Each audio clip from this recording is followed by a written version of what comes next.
Joining us now is Fox News contributor Ben Domenech. Ben, the right doesn't even get it right when it's their turn to bat. You got Brennan and Blackman and Souter and Warren and John Paul Stevens. I mean, those were all, I think, GOP picks. And even recently, Elizabeth Warren's beloved Customer Financial Protection Bureau was saved by justices appointed by Republicans. So, I mean, really, the world's going to end if another Republican justice gets appointed?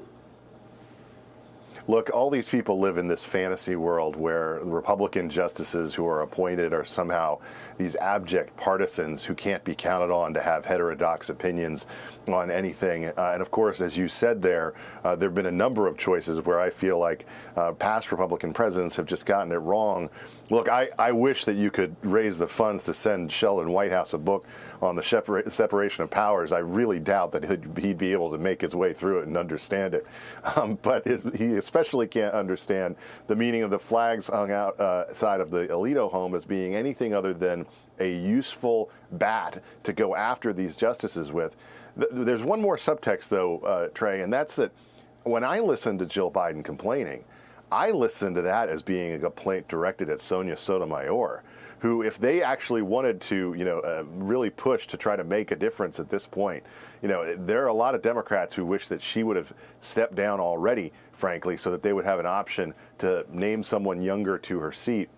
And so the pressure, I think, to expand the court to engage in completely ridiculous, unlawful, unconstitutional, and really, anti-balanced behavior in terms of the way that Democrats have approached this issue, I think that that's definitely going to happen if Democrats are able to win back the White House with Joe Biden and win the Senate as well. Ben, that's a great point, and it's also really rich that Justice Sotomayor is too old, but Joe Biden's husband is not. I want you and I to do something I never thought we'd do together, which is listen to a guy from Chicago lecture us about ethics. Justice Alito is not paying attention to his responsibility to the court and to the American people. He can't play fast and loose with these political symbols without jeopardizing his own integrity. I think the question is, how many MAGA battle flags does a Supreme Court justice have to fly until the rest of the court takes it seriously? Should he recuse? Should he recuse? Absolutely. Of course he should.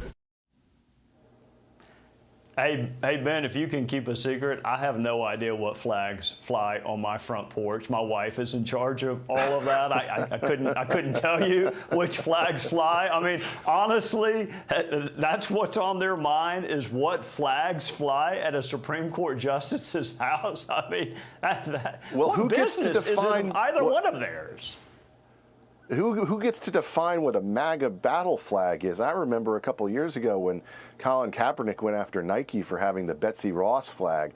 Where I live in an historical area, I see those flags all over the place in an area that's so blue that, I mean, it would, crawl over broken glass to vote for Joe Biden again. It's something that I think is absolutely ridiculous here. It's ahistorical. And when Sheldon Whitehouse says things like that, he knows exactly what he's doing, which is taking American history that should unite us around our founders and around a founding generation that fought a revolution for our freedom.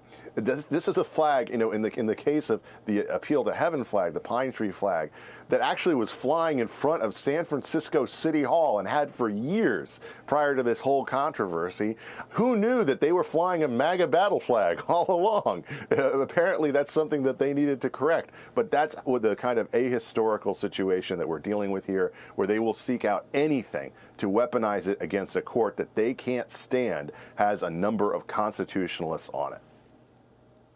I just find it so rich that they criticize judges like Judge Cannon down in Florida and Supreme Court justices when they don't like the outcome, but then they criticize Republicans who even frown at judicial rulings. So the duplicity is even too much for me. And I'm a lawyer, and it's too much for me.